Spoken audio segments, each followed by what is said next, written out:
Good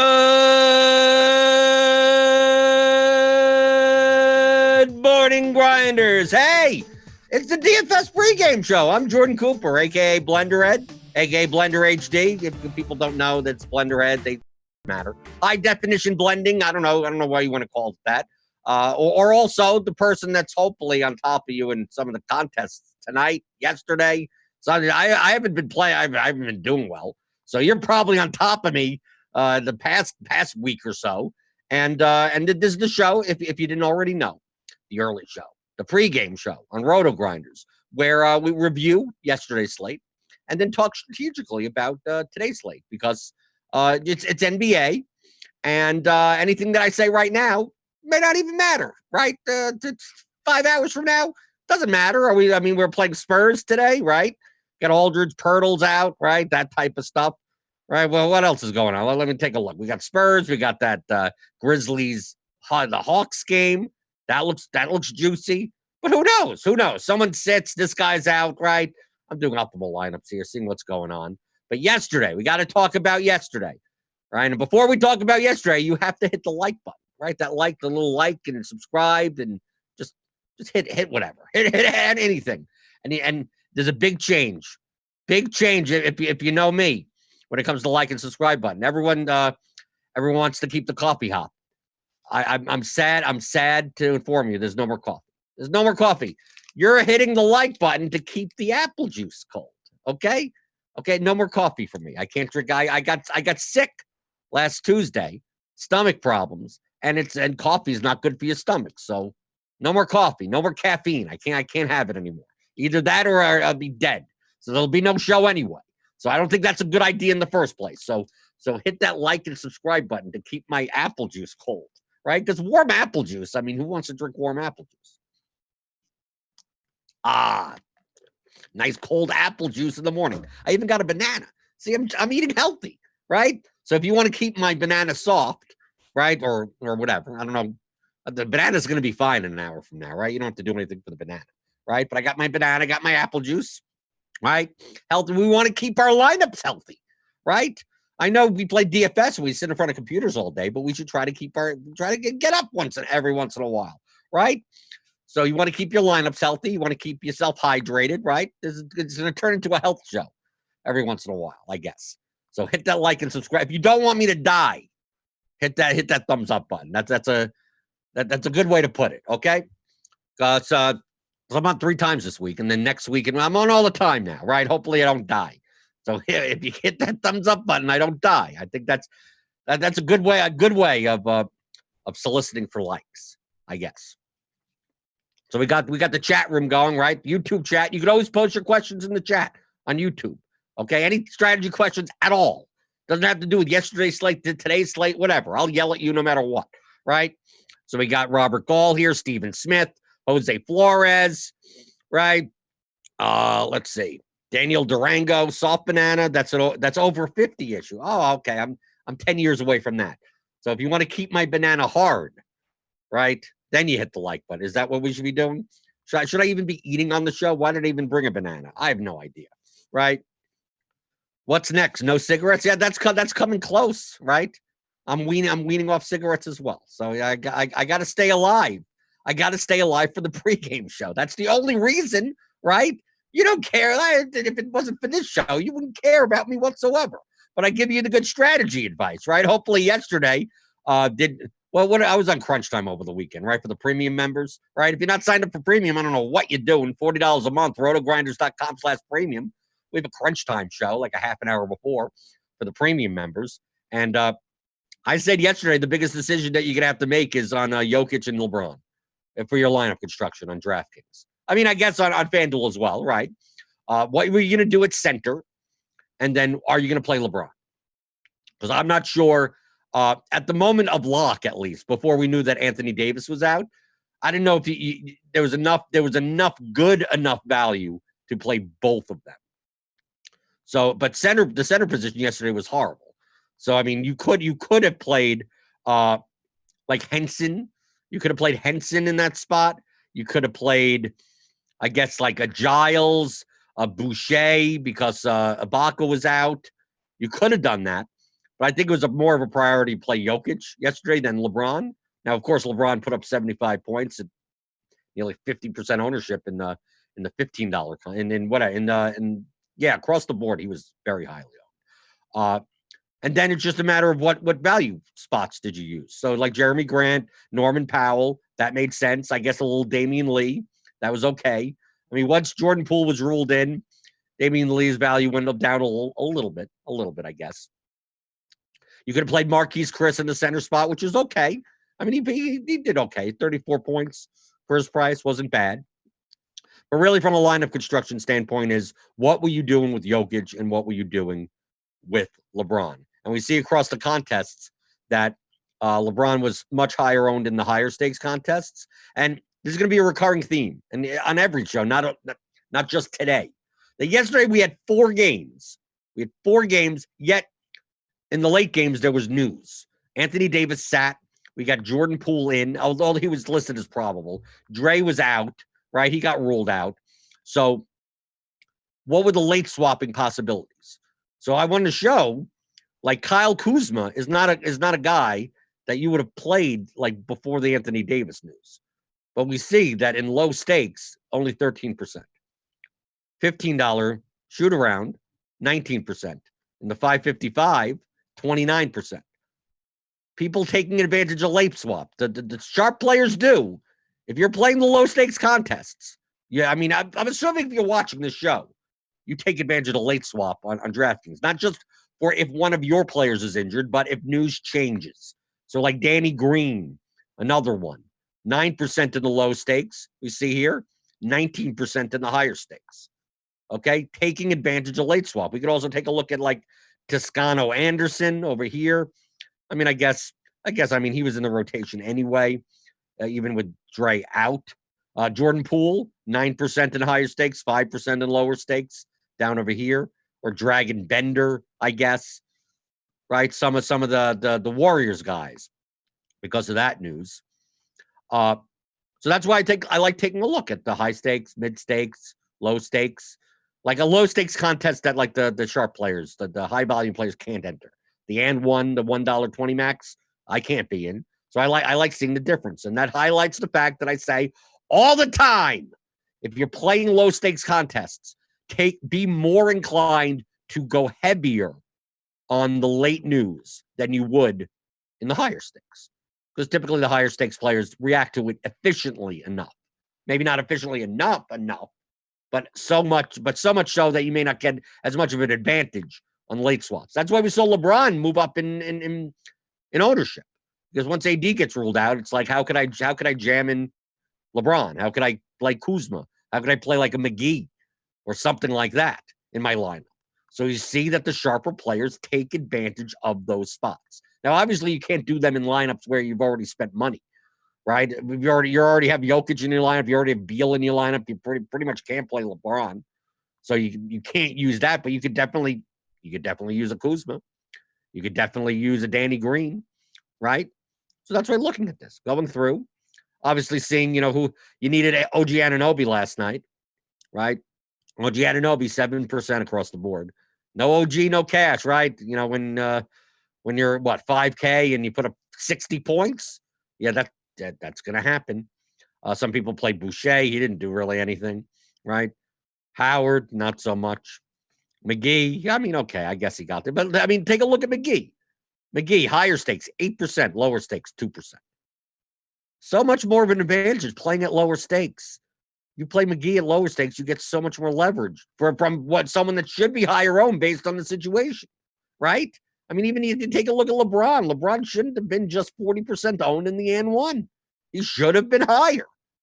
And if you're jamming him in that contest, you're getting an advantage for every lineup that you're using him in because he's going to be under-owned for what he should be versus in the higher stakes, maybe efficiently or over-owned, right? So you have more of an advantage at the low stakes, taking advantage of the late news. So do it. I'm telling you, do it. You'll over time, you're going to make more money. Okay?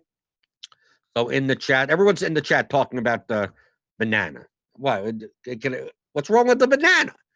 Now you're going to make fun of me for eating healthy, right? What's wrong with the banana? right?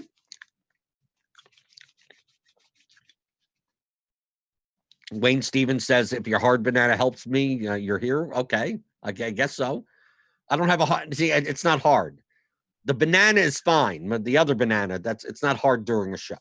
Okay, QQ from Stephen Smith in the YouTube chat. Post your questions there. There's no problem in doing so. We're going to take a look at some players. We're going to take a look at some sharp players and see what they did yesterday. But he says, was there enough value Golden State to pivot to Braun or Joker if you already had one of them on already? I think of Golden State. I mean, you could have played Bender. You could have played. Poole was 4,500. Toscano Anderson was cheap. I mean, you could have. You could have done it. Was it a necessity? I mean, it turned out it probably was a necessity. He got 75 points. But was it an absolute necessity? No. I mean, you could have played Danny Green was 3,100. So, I mean, you could have played LeBron and Danny Green. You could have played Kuzma was cheap enough. I mean, you could have gotten there. If you had two spots and enough, and what, 14,000 salary? I mean, you could have gotten there. It turns out you would have wanted to do that, but I mean, if you didn't, so be it. But we take a look. I mean, look at the difference. Like LeBron was owned enough, but I mean, we could take a look at like Veblo, who basically just said, AD is out. I'm going to start jamming it in. I mean, we're going to see with all these players that all of them utilized late swap. I'm assuming at least. I mean, I'm assuming they didn't have some of these players as high as they did before news, right? Because we take a look at we go down and we take a look at, for instance, I mean, who are we going to look at? Like Danny Green. Like Danny Green, I mean, wasn't much of a play. So I mean, outside of ending over here, I mean, I don't think most people would have been on Danny Green. I mean, he was 3,100. I guess he would have gathered some ownership, but maybe not so much without AD being out. We take a look at like Dragon Bender. We got a little here, barely. Toscano Anderson. Oh, well, we got Brick 75 went whole heavy on Toscano Anderson. 20 points, not like horrible. Not going to win a GPP. Let's see. Markieff Morris even, right? A little bit. A little switcheroo. Michael Mulder. No one played Michael Mulder. Who got 26 points? You could have played Michael Mulder. You take a look. Where's Kuzma? I want to where's this Kuzma ownership? Okay, here we go with Kuzma. 19.32%. This is the $15 shoot around yesterday. So Kuzma. I mean, outside of what these two guys, Brick 75 and Veblo, you could see. Where is it? 26%, 46%, 19%, 37%. Obviously, no one would have been playing Kuzma with AD in, right? I mean, Kuzma would not have been 19%, right? And Devins wants me to pull up him. Pull up from the $1 contest on DK. You use okay. He's texting me. Devo Canevo. Okay. I think he only wants Devin only wants me to pull him up because he did well yesterday. I think that's what he wants, right? Show me, right? Let's see. Okay. Just to play, you got to please the producer, right? Let's bring up the N one. Okay. Let's bring up. Okay, where are we going? Where am I going? Results DB. Where is it? I can't even find it. Great. It's always good. It's always good when I can't even find it. Let's go. Let's see what Devin did. Let's yell at him. Okay, we got the contest. We got the AN one. Where's the AN one? $1. You could take a look. Let's see what he did. Oh, there we go. 182nd. Oh, you didn't do that. Come on. Really? I thought he did better than that. You had 20 entries. Yeah, it's a 20 max contest. So let's see. Okay, so Devin played Bradley Beal, Shabazz Napier. Oh, just all 100%. Oh, now I see. Now I see why Devin wanted me to show this. Because Devin's a fortune teller, right? Right, OG Anunoby. Why not? But to be fair, if a lot of people were playing Raptors yesterday, playing Rondé Hollis Jefferson, playing Lowry, I guess, playing some Siakam, I guess, but a little bit more so on FanDuel. The pivot there is if he was still wanting to play Raptors. I mean, OG still, he's still a starter, right? He still plays. Van Vliet's out. Ibaka's out. Why not? Sure. I've done it also. I think the last, remember when OG got like 50 plus points the last time? I had him in like half my lineups. So I can't blame him. So yeah, he played 100% OG Anunoby. Jordan Poole, Chris. I mean, he basically took the case of like, I'm going to just make my core, right? This type of core, and then just fill people in, right? For 20 lineups. Not bad, right? I'm not sure if I would have went with this specific core, but not just me. I probably wouldn't have been a fan of playing Beal and Napier together, being that they take shots away from each other. But I mean, yes, I guess Napier was cheap enough that you could do it. But yeah, I mean, Wiggins fine, 44 points. Wiggins, Chris, Poole.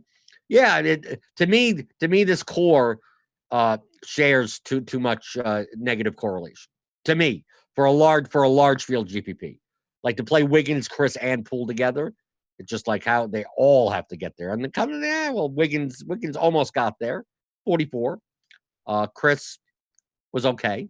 I mean, he got there, and Poole got there. I mean, they got there enough, right? But I mean, obviously, you needed OG yesterday. Okay, so Devin wanted me to show that.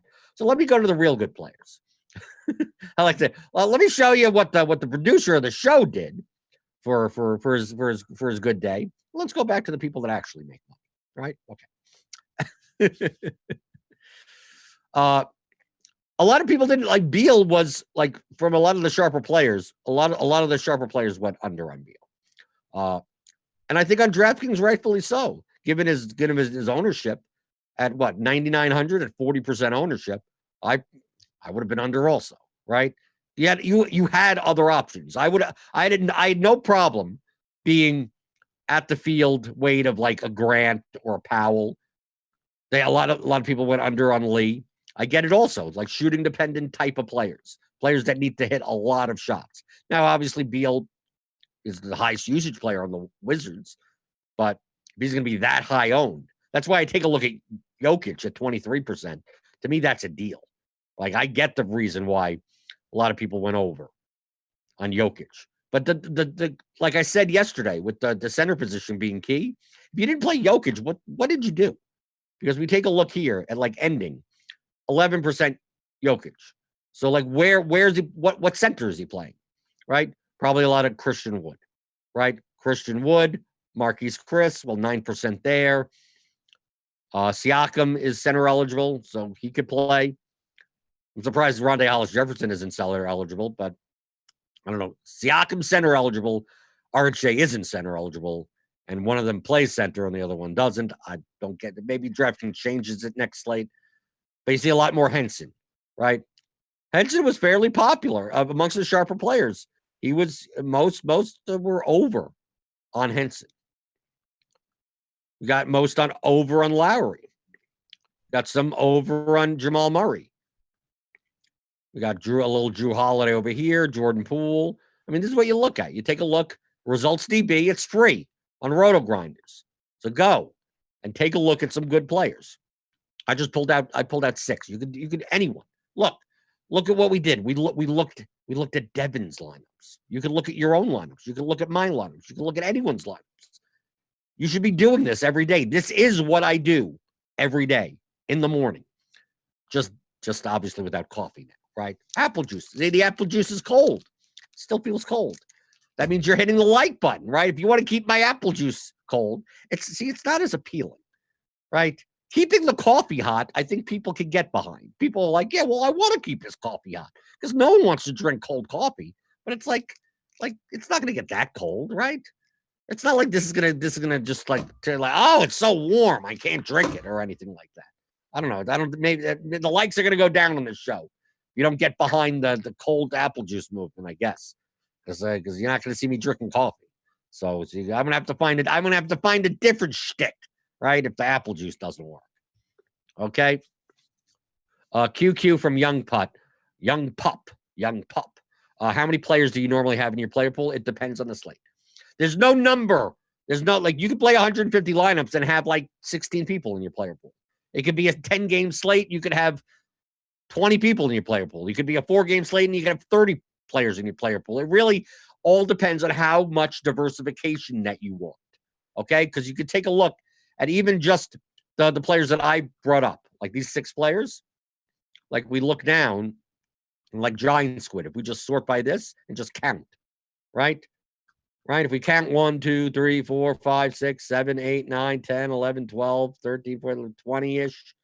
So about 30 players, maybe 27. This is only a 4-game slate. You have 27 players, right? Ending about all around similar, 20-ish for a 4-game slate. But I mean, I could pull up players here that played player pools of like 18, right? 16. They just went all in, right? I mean, we took a look. LeBron, look at all these blues here. So if we go by the field, I mean, look, Christian Wood, 86. I mean, just like, well, power forwards take it up. Done, right? 88% Norman Powell. Don't have to worry about shooting guard, right? LeBron, 93%. John Henson, 94%. So like most of the Bevwo's lineups were LeBron Henson lineups. If you want to do that, then you have a less of a player pool, right? If you want to go, like if we take a look at Brick 75, much more balanced, right? Still only about 20, 25-ish, but like no one at like 90%. So like 58, 51, 41, 34, more diverse lineups. So if you want more diverse lineups, you want a bigger player pool and you want your exposures to be not like dramatically high. So you get, of course, obviously you have more ways to lose as well as more ways to win. Because if you have 86% Christian Wood and 46% Kyle Lowry and they hit, like you have a lot of lineups that have a good chance at winning first place, right? Bevwo, if LeBron and Henson, go off, it's like you don't have to worry about those slots in your lineup anymore. So then you could just start getting diverse in the other spots in your lineups. So it really depends on your risk tolerance. That's why there's no right answer to that question. You need 8 guys in a lineup, right? For NBA, you could have a player pool of 12, right? You can play 20 lineups and have a player pool of 12 and just basically play every possible combination of those 12.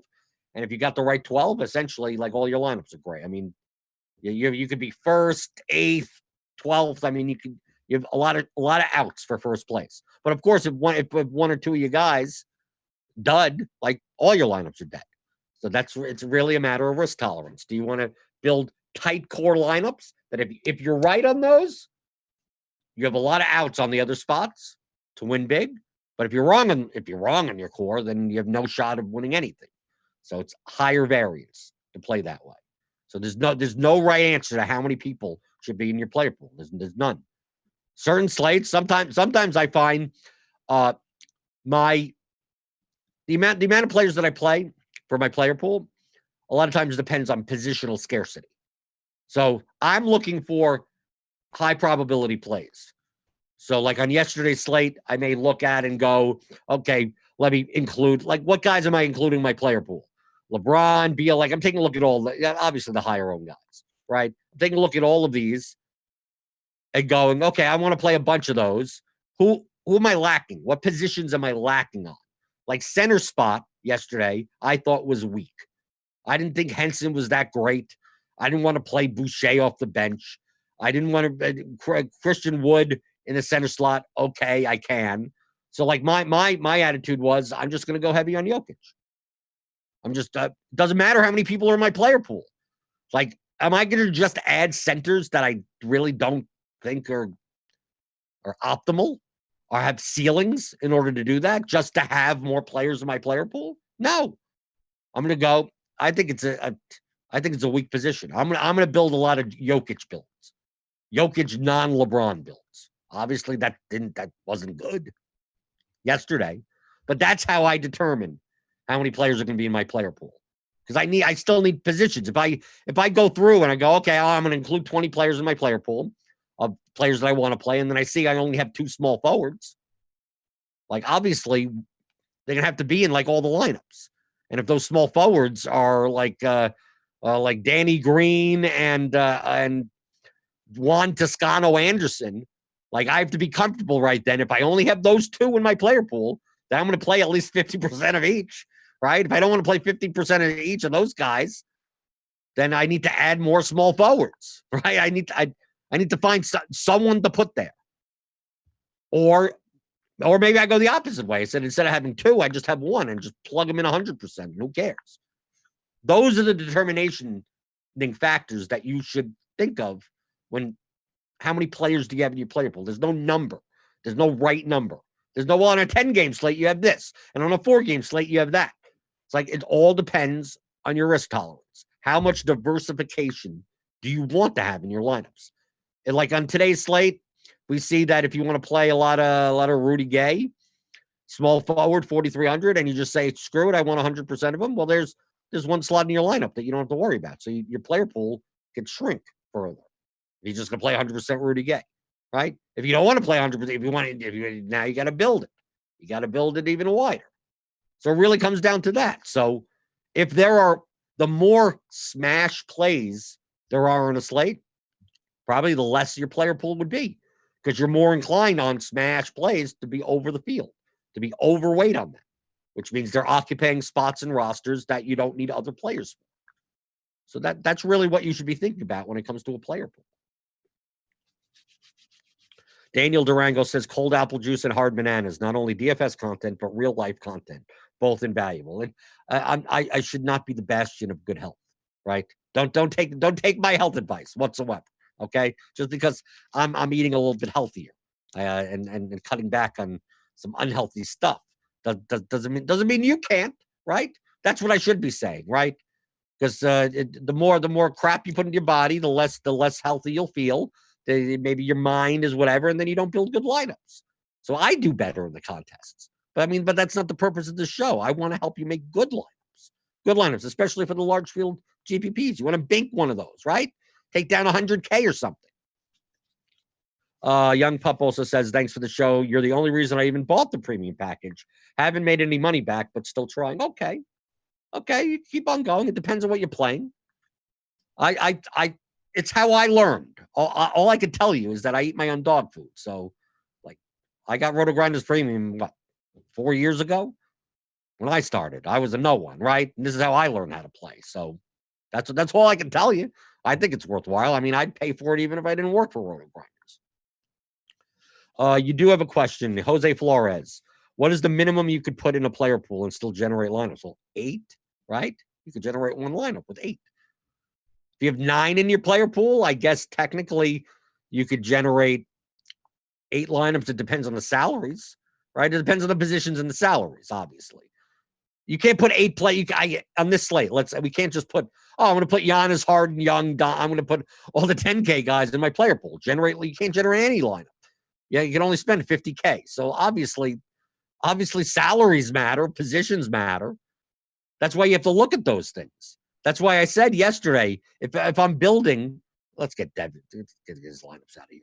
If I'm building a lot of Jokic lineups, I know I can't have a ton of LeBron. Or if I'm building Jokic LeBron lineups, I know I'm going to need more cheaper players, the 4K, 3K, 4K guys. So you have to think in terms of that when you build your player pool, right? So if we take a look at today's slate, like if I'm like, I want to play a lot of Luka Young lineups. Like they're both point guards, right? So now you're taking up 2 point guard spots. You're taking up 2 guard spots with 10K guys, which means you're going to have to find, I need to find some cheap forwards. I mean, essentially that's what you have to be thinking of. If you want to play those types of lineups, you have to look at what position are you paying up at, and then what position do you have to pay down at. If you want to play, let's say I want to play a lot of Luka and Whiteside. It's like, well, now you don't have to worry about center anymore. You still have to find cheap forwards, right? You need to find cheap forwards to play. Let's say you're not going to play Trey or Luka. I want to play lineups that are like Giannis. I want to play Giannis Collins lineups. They're both power forward, right? Now you got to find cheap guards. Do you see how that works? Depending on your construction, you need to find the players that fit in those constructions. Sometimes on some slates, you don't find people that are in those ranges that are appealing enough to play. Yes, you can play them, but maybe you look and go, maybe that construction is not as optimal for large field GPPs because the options that it gives me in those price ranges don't have high enough probability ceilings. Maybe you play some lineups with that construction. You can still build. You can use the lineup builder. You could still end up building. Now, if you're building 50 lineups and you want to have 5 that are like that, you can. But as a predominant strategy, it's probably not a good idea, right? So, I mean, we take a look on this slate. This is just preliminary projections, by the way. What we're looking at right now is under premium, rotogrinders.com/premium. So sign up. These projections will change. You'll get the smash percentage. You'll get the point per dollar. You'll get the projected ownership, which obviously is fluid. I mean, it's what? It's 11:32 in the morning, right? All this stuff changes, right? We got, look, Vooch, it's 36%. I don't think he's going to be that high owned. Randall, I don't think he's going to be that high owned, right? Things change, just like the apple juice, right? If you want to keep the apple juice cold, it sounds so bad. Like that seems like it's such a bad call to action. If you want to keep the apple juice cold, you got to hit the like button, right? Does that appeal to anyone to hit the like? Are people going to do that? Can we make it a thing at least so it doesn't sound that weird? Coffee sounded like a normal thing. Yeah, keep the coffee cocked. Right? Why not? Let's do it for Jordan. Hit that like button. Apple juice, screw the apple juice. No one cares. So looking at point per dollar on today's slate. So what I typically do, as usual, is I build 300 lineups with the base, this is the base settings. Basically, optimal range of outcomes of 0, 300 lineups, unique players 1, using nearly all the salary. Like just based on the projections, give me the 300 optimal lineups, right? Cash type lineups, median builds, right? Just to see what positions are strong, what positions are weak. And we got news that Cam Reddish remains questionable Monday. Okay, that doesn't change anything, right? 1:30 Eastern, we'll get the new injury report. 5:30 Eastern, we'll get the next injury report. All of this may not even matter, okay? So I like setting this up and then running it. So I go to my lineups. I've already run 300 just to see who shows up. Based on our projections, I think we're projecting Vooch pretty high. We have Vooch, we have DeRozan because Aldridge is out. Luka, Gay, Dylan Brooks, Jonas Valanciunas, Randall, Tyus Jones, even Reddish, Melton. So we see a lot of Spurs. Got Spurs. We got Grizzlies. Look down here. What do we got down here? Not many Pacers. Trae Young is only 2% of lineups. Drummond only 4% of lineups. Harden 5%. Yeah, Butler 7%. McCollum 12%. So right now it looks like the type of build where you're paying up at center, paying up at point guard, and prefers Luka. The projections, which are probably close, prefer Luka over Trae. Right? How close are they? Right? We're projecting Trae at 55.38, Luka at 56.94, so slightly higher, right? But the ceilings, if you take a look, actually, we have, based on our simulation at RotoGrinders, Trae Young has a higher ceiling. Westbrook has a higher ceiling than Luka today, right? That's what you type. Those are the types of things you look at for GPP. So although Luka is showing up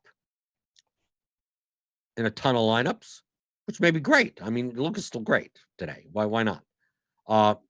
Take that with a grain of salt, that the difference of like less than a point in the projection median is causing Luka to come up way above, light years above Trae Young or Russell Westbrook.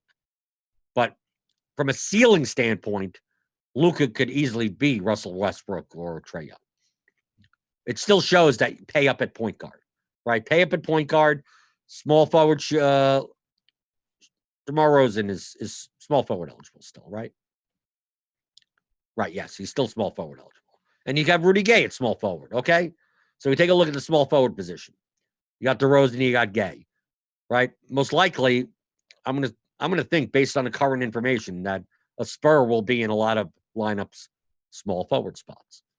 Let's take a look at power forward. Go over to Power Forward. We got a lot of Rudy Gay, a lot of Randall, Carmelo Anthony, Kyle Anderson. Yeah, it looks like the forward spots, Trey Lyles, I guess.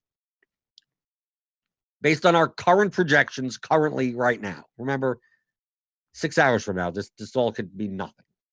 But this is the process. So if you wanted to do this at 6 o'clock Eastern today, this guy's out, this guy's in, this guy's injured, the projections change, everything like that. Go in, run 300 lineups, and do this, and just look and go, who's more likely to be in these lineups, right? You take a look, and you go, ton of grit. You see Grizzlies, you see Spurs, you see Luka, right? You see Vooch, Spurs, Grizzlies. I mean, you get a sense of like what the chalk is based on the projections. So that's why looking at center, we have so much Vooch, then Valanciunas and Randall, but not much else. So I'm going to go over here. I'm going to start looking at centers. And I'm going to sort by salary because you didn't see much Whiteside.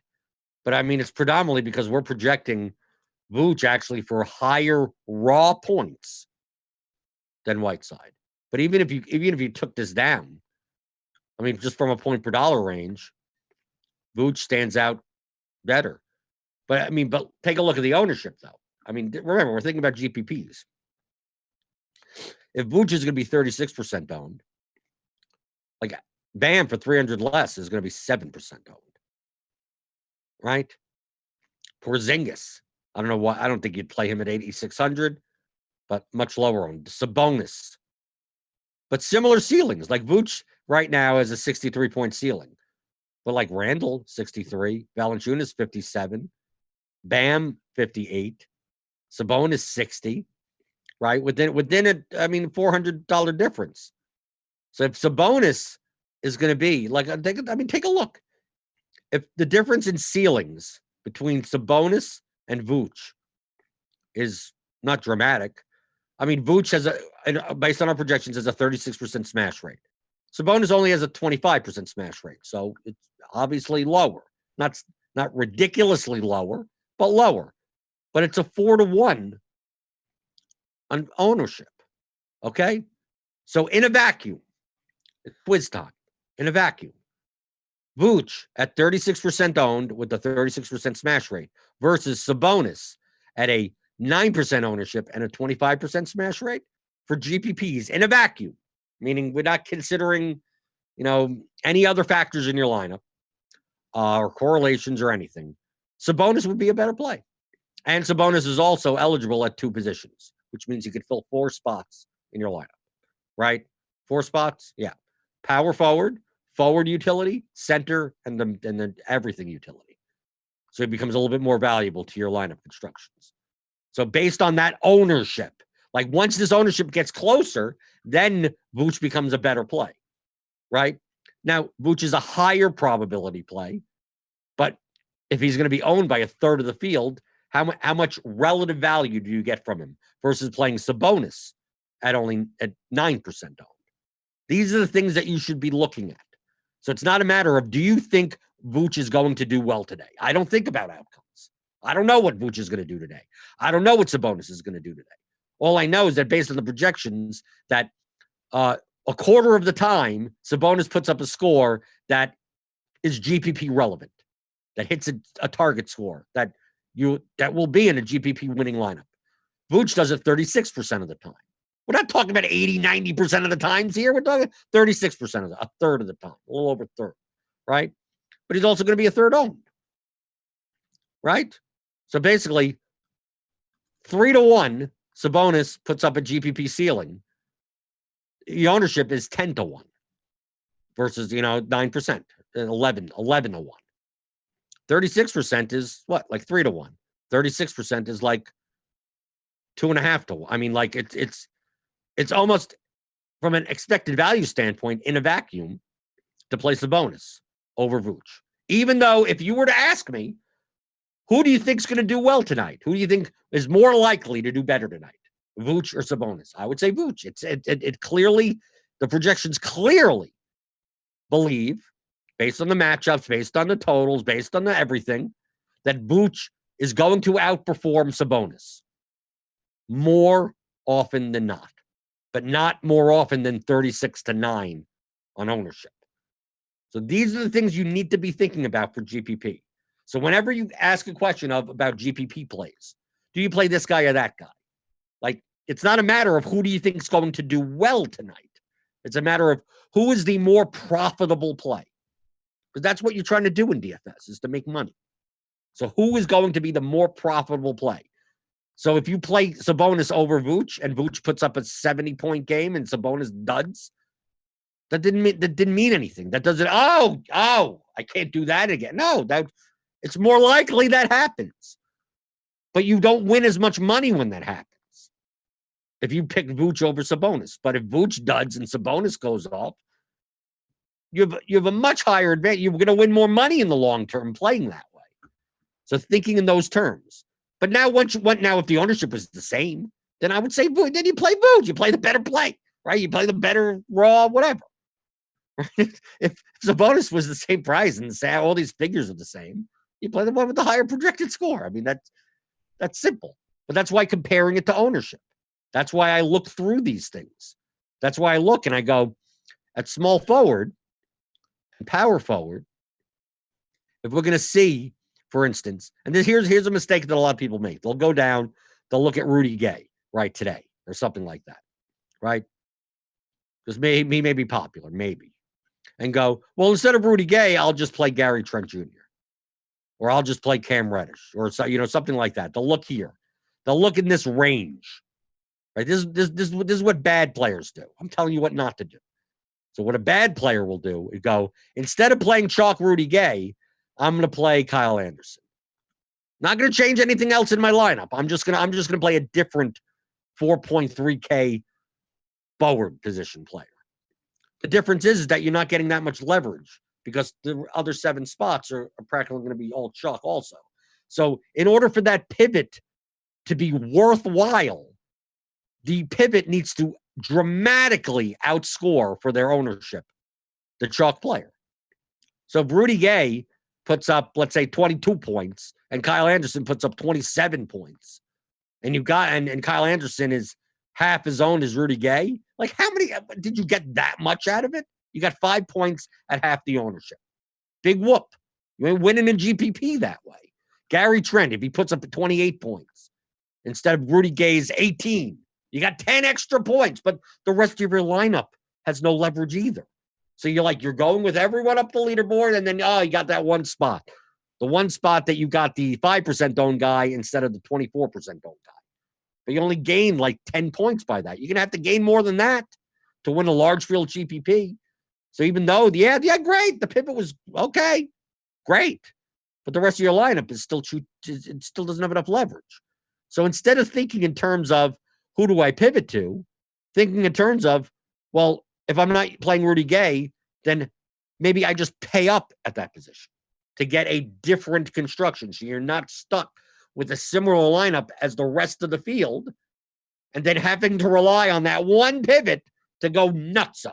Because that's the only one that happens, is if you're going to win first place by taking a pretty chalk lineup, pivoting at the cheap spot, and then taking another cheap player that goes for they have to go for 60 points in order for you to get enough leverage that way. So that's why I'm more inclined that if Rudy Gay is popular, I look and go, maybe I'm playing Sabonis in my power forward spot. Maybe we're talking about small forward, especially. Maybe I'll play Jimmy Butler. Maybe I'll play Evan Fournier. I'm not saying that that's a great play in and of itself, but you could. Maybe you're playing Covington or Warren, Bojan Bogdan. I mean, any of these guys, Kevin Huerter. You're just paying up. Don't think in terms of, if I'm not going to play this guy, then I'm going to play that guy, and then keep your lineup the same. It may be more beneficial to go, if I'm not going to play that cheap guy there, I'm going to pay up at that position and play the cheap guy at another position that will be less popular only because people are playing the cheap guy at the position that you're playing.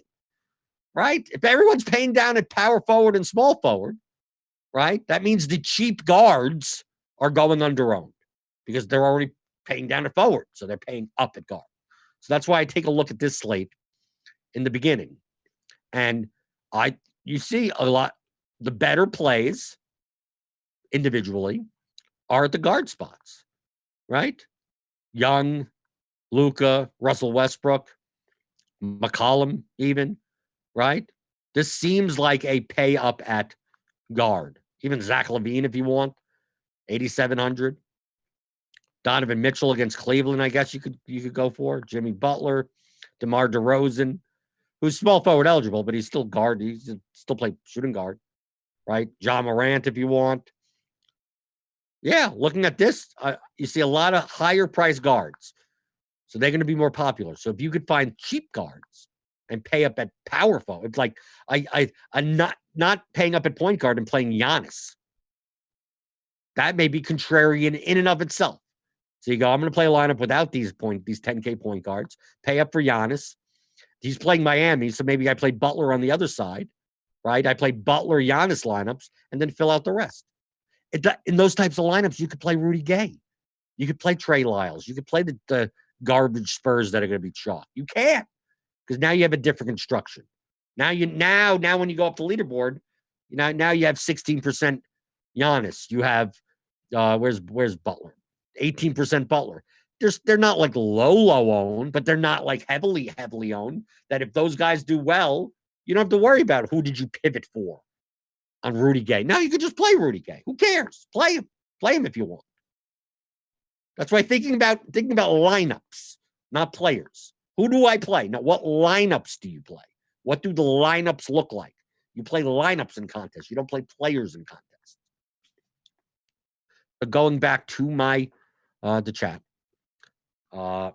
like and subscribe. Don't forget, keep the apple juice cold. Am I going to continue saying that? I'm going to be on tomorrow. Keep the apple juice cold. Is that a good call to action? I don't know.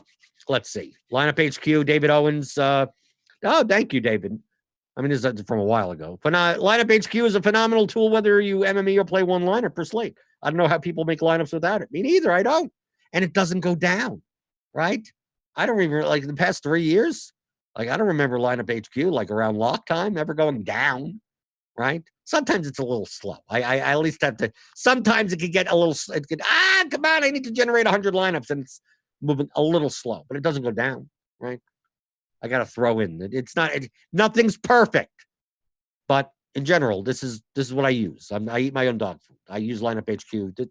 It's on my screen all day. So, like, this is what I use. Okay. How do you use smash percentage with ownership? I was just talking about it. You're comparing the probability of smashing versus how owned they're going to be. Obviously, look at the lower the smash percentage, obviously the less likely they hit a ceiling. But if they're going to be like nothing owned, then that may be fine. If a player is going to be like 40% owned and their smash percentage is not anything to write home about, then maybe that's someone that you fade. But it's about lineups, not about specific players. Okay. Anchor says this guy sounds like a cracked out, drunk, high Dennis Rodman. I don't know. Do I?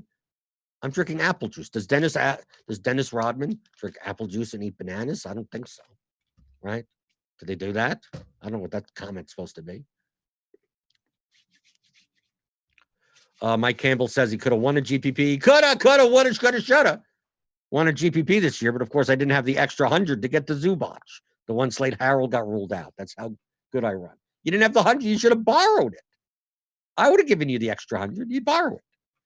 Or Draftkings, you borrow it from Draftkings, right? So you could play 50,100 in salary, right? It's at some point they'll probably end up doing that. Okay. DFS will test you, but like he said, you play lineups, not necessarily players. It depends on contest, entry size, and dollar amount. That's correct. Build good lineups for the contest that you're in. Don't worry so much about specific players until you're building constructions. So yes, Luke is a good play today. Yes, Trey's a good play today. But are both together in the same lineup optimal for like your expected value in large field GPPs? That may not be. Or it could be. You don't know. We don't know at this point. Is Whiteside a bad play today at 9,600? I don't think he's a great play. The projections don't even say he's the greatest of plays. But it's depending on the lineup, he could be perfectly fine. If he's going to be 4% owned, and I'm playing and I need a high price center in a chalkier lineup, then maybe I do play Whiteside. But I wouldn't play him, and I'm already contrarian. I mean, I'll play Vooch. I'll play Vooch in lineups that are already contrarian. So that's what I'm talking about. So it depends on how you build your lineup. Do you have a position you look to fill first? No. That's why I use lineup builders. Okay. One of the main reasons, look, I built 300 lineups optimally, just whatever, just so I could see. Doesn't mean I'm using them.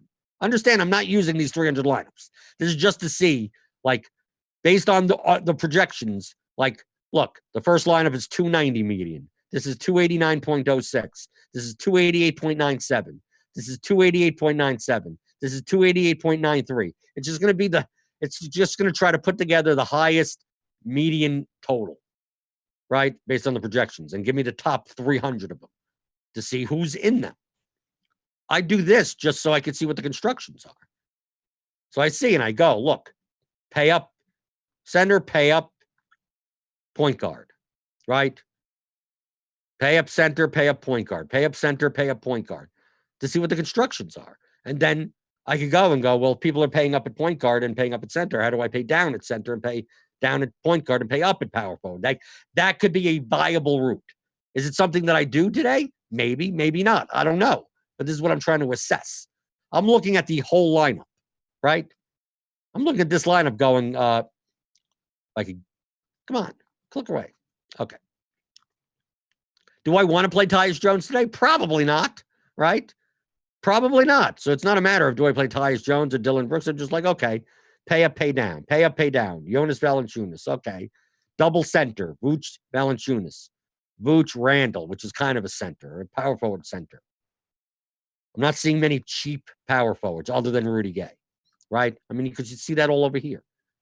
So then I could take a look at this and go, if these are going to be more chalky constructions, how do I still play some of these guys, but not play them in a chalkier construction? How do I play Vooch without playing Gay or DeRozan in the lineup? If I don't play Gay or DeRozan at all, maybe I play a Patty Mills. Maybe I play another Spur. Maybe I play a Dejounte Murray or something like that. Because if those guys don't do well, who benefits? What Spur could do well if those guys bomb? Think in those terms. So I'm trying to build lineups. I'm not trying to choose players. I'm not saying I want to play 1, 2, 3, 4, and then going, okay, now who do I play? That's why I build with the lineup builder. So let's say, for instance, I'll just show you. Let's say I take a look and I go, I don't want to play Vooch, Gay, DeRozan together.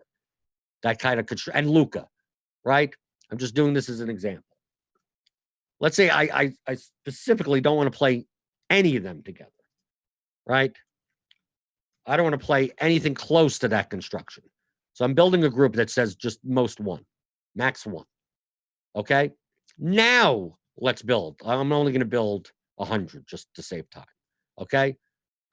Now I'm going to build 100 based on that, right? My player group, just use one of these. If it's Gays in the lineup, I can't use any of these other players. I want to see what the constructions look like. Okay? Because they're going to be more contrarian. I'm hoping they are. So we go here. Conley, Brooks, Butler, Anthony, Vooch, Tyus Jones, Randall, Jonas Valanciunas. A little bit more contrarian, right? But I don't have any Spurs in these lineups now. I barely have any Spurs, right? It's giving me some DeMar DeRozan up here. So what do my DeMar DeRozan lineups look like? I got DeRozan, but I'm playing Valanciunas. So typically in the lineups that, since I'm not playing DeRozan and Vooch, who's a center, in the same lineups together, it's going to give me more DeRozan Valanciunas lineups, which may be a little bit more contrarian, slightly more. And then I see some Gobert, some Drummond. So this is what I'm looking at. I'm looking at what types of lineups. So as you see, I didn't put together, I didn't go, well, I'm going to play this guy, and then I didn't do them one by one. When you use a lineup builder like Lineup HQ, it just does it all at once. It doesn't give me the bias of playing one guy and then this guy and then this guy. You're not getting stuck in a spot where you're like, oh, I need a small forward that's 4,400. Who should I play? If you're ever asking a question like that, maybe using a method where you're just making a player pool, building, just saying, these are the players I want, build some lineups, and then take a look at them. So you go, oh, I would have never thought to play these two guys together. I would have never thought about this construction. If you're hand building one by one, you may have never thought, you're right. I could play Randall and Valanciunas together and then fade Vooch. I probably wouldn't play Dylan Brooks in this lineup, but whatever. And then you go from there. So that's how you could, even if you're just playing one, you're playing single entry, you're playing 3 max, you're not building 100 lineups, you could still use lineup HQ as a tool like this to look at different constructions. Because maybe you look at this and you go, okay, I don't want any Tyus Jones. Like I don't care I don't care. 3,200 Tyus Jones, I want none. Okay, so you X him out, right? Maybe Cam Reddish gets ruled out or something like that. You don't want any Reddish. You close that, right? I didn't want Jonas and Brooks together for whatever reason. So I'm going to make a player group with Jonas and Brooks. Okay, let's build another 100 lineups. What do those constructions look like? Instead of me just plugging them in with the manually, show me 100. Does this look like something that I should be playing, that I would consider playing? Right? Just take a look. It's plugging it in for you. You're not biased by the order that you plug them in. So now you see Conley, Melton, Butler, Anthony, Vooch, White, Randall, Valanciunas. Okay, you start. Okay, now these look like more. Now we can tell just by the projected ownership sum down here that now that's coming down. They're getting more contrarian. And especially if you're playing large field GPPs, you should be worried about you needing to play somewhat contrarian in order to take first place in those. So that's a process that you could use. This has nothing to do with what players to play today. Okay? It's a process. You could build a lineup. You could tell me, I don't want to play Vooch at all. Perfectly fine. You could say, I play all the Vooch. Okay, that's fine also. What do the lineups look like? You're playing lineups, not players. Okay, so anything else in the YouTube chat? People talking about yesterday's slate. You said you may build a lineup by hand from time to time. What prompts that? Typically, when I'm playing higher stakes GPPs. I used to hand build all the time. Like, I'm not saying that you can't hand build, but I already learned how to hand build lineups where I don't have to do this. I could visualize it in my head. I'm just showing you a technique that you can use that helps you more. I still do this, but I mean, I could still hand build a lineup and not be forced into like, oh, I'm definitely going to play these 5 guys. And then like, who can I fit in that spot? You have to approach building a lineup from a much more holistic standpoint of thinking in terms of the whole picture. What type? Am I building a Luka Vooch lineup? Am I building a Giannis DeRozan lineup? Am I building, what positional slot? I'm not playing Trey, but I'm going to play John Collins in this lineup, play Rudy Gay in the small forward, and then know that I have to get different at center, so I'm playing Valanciunas. Like, you could do that hand building, but you still have to learn the process of doing that, where you're still using good players, but you're building contrarian constructions. At least contrarian enough to have equity in first place in the contest that you're playing. And this is one way to do it. So there you go. Hopefully everyone's been keeping the apple juice cold. Keeping the apple juice cold, I think so. Let's see. Yeah, pretty cold. Pretty damn cold. You must be hitting that the thumbs up and the like button, right? I'm always in the Discord, the premium Discord, if you're a premium member. RotoGrinders.com/premium. So it's $40 a month. Why not? Baseball's coming up, right? I'll be in baseball. We'll be playing baseball. Vomit stacks galore. Well, we got like 24 days till baseball. And the more thumbs up these shows get, obviously we'll continue into baseball. I hope so. I think so. I have no idea. I'm not in charge. I have no idea what's going to happen. All I know is that if you're playing tonight and I'm in your contests, I want you to come in second. That's all I know. I want to come in first. You can come in second. Okay? So, and we'll go over this slate. Let's see how many things that everyone gets wrong in tonight's slate. We'll go over that tomorrow, and I'll be back tomorrow on the DFS pregame show because that's what this is. on RotoGrinders.com.